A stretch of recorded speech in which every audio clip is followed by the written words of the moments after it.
बिस्मिल्लाहिर्रहमानिर्रहीम। अस्सलामु अलैकुम मोमिनीन इकराम, उम्मीद है आप सब खैर आफियत से होंगे। अभी आप एक वीडियो देख रहे थे हैदराबाद सिंध के एक इमाम बारगाह की, जहाँ पर अलम कुशाई हो रही थी। और अलम कुशाई के दौरान गालिबन ये कदमगाह मौला अली की वीडियो थी, और अलम कुशाई के दौरान वहाँ पर ढोल बाजे और बांसुरी नुमा आलात मौसीकी का बहुत ज़्यादा इस्तेमाल किया गया। अब ये जो अलम है जिसको वहाँ पर लगाया जा रहा था, ये मंसूब जिन हस्तियों से है, मौला अब्बास अलैहिस्सलाम से मंसूब है, मौला हुसैन अलैहिस्सलाम से इस अलम की निस्बत है। ये अलम मौला अली का अलम है, ये अलम रसूल खुदा का अलम है, बल्कि 12 इमामों का ये अलम है। तो एक सवाल है, किसी से कोई दुश्मनी नहीं, कोई ज़िद नहीं, किसी पर तंज़ करना मकसद नहीं, एक मोहब्बत भरा सवाल है कि क्या जिन हस्तियों से ये अलम मंसूब है, क्या उन्होंने इस तरह ढोल और बाजा बजाने की इजाज़त दी है? अगर तो दी है फिर तो ठीक है, लेकिन अगर इस अमल से उन्होंने रोका है तो फिर ये जो ढोल और बाजा आज़ादारी में शामिल किया गया या इस तरह का जो अमल किया जाता है, ये इन लोगों की अपनी मर्ज़ी है। तालीमात अहले बैत से इसका कोई ताल्लुक़ नहीं, और ना ही ये शीयत है, और ना ही किसी मासूम ने इसका हुक्म दिया है।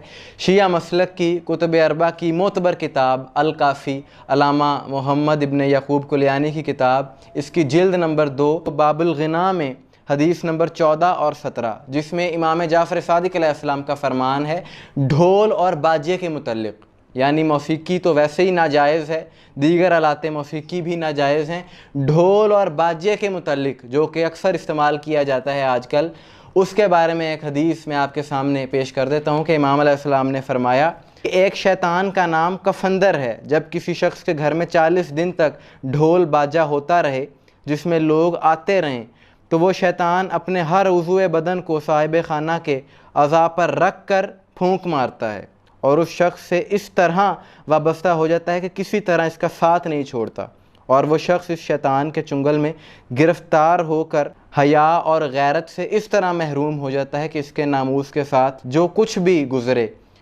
उसे गैरत नहीं आती। अल्लाह अकबर। मोमिन इकराम, आपने मौला का फरमान सुना कि जिस चीज़ की इजाज़त एक आम मोमिन को अपने घर में बजाने की नहीं है, उसे ये लोग इमाम बारगाह में बजा रहे हैं और अक़ीदत का नाम दे रहे हैं, अज़ादारी का नाम दे रहे हैं। कुछ लोग इस चीज़ को जस्टिफाई करने के लिए ये कहते हैं जी करबला में भी ढोल और दीगर आलात का इस्तेमाल होता है, तो इसका मतलब है यहाँ भी होना चाहिए। तो ये कोई दलील नहीं है। अगर यही बात आपने लेनी है तो कल को अगर कोई ये कहे कि बेशक रुतबे और मर्तबे में कायनात की सबसे अजीम हस्ती रसूल पाक सल्लल्लाहु अलैहि वसल्लम है, जो मौला हुसैन अलैहिस्सलाम के भी नाना हैं, तो कल को अगर कोई कहे कि उनके रोज़े के सामने उनकी औलाद की कब्रों पर बुलडोज़र चला दिया गया तो वहाँ पर यह अमल हुआ, इसका मतलब ये अमल ठीक है, तो ये ऐसी कोई बात नहीं होती। करबला में आज क्या होता है हमने ये नहीं देखना, बल्कि ये देखना है कि इमाम हुसैन अलैहिस्सलाम ने या उनकी औलाद ने इस चीज़ का हुक्म दिया है या नहीं, या इससे रोका है। यानी चौथे इमाम से लेकर इमाम हसन अस्करी अलैहिस्सलाम तक हर इमाम ने अज़ादारी बर्पा की है। तो क्या किसी इमाम ने ढोल और बाजे का इस्तेमाल किया या इसकी इजाज़त दी? हरगिज़ नहीं, बल्कि इन चीज़ों से रोका है। और किसी एक जगह पर एक अमल का होना उसके दुरुस्त होने की अलामत नहीं बन जाता।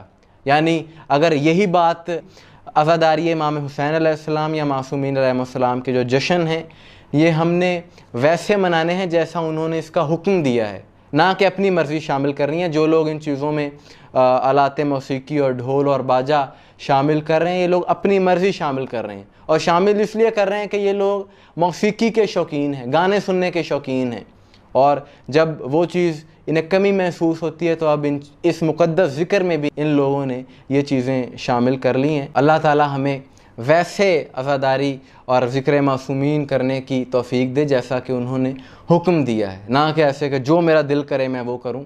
इस चीज़ से अल्लाह हम सबको महफूज रखे। आपकी इस बारे में क्या राय है कमेंट्स में ज़रूर बताइएगा। दुआओं में याद रखिएगा। अस्सलामु अलैकुम व रहमतुल्लाह।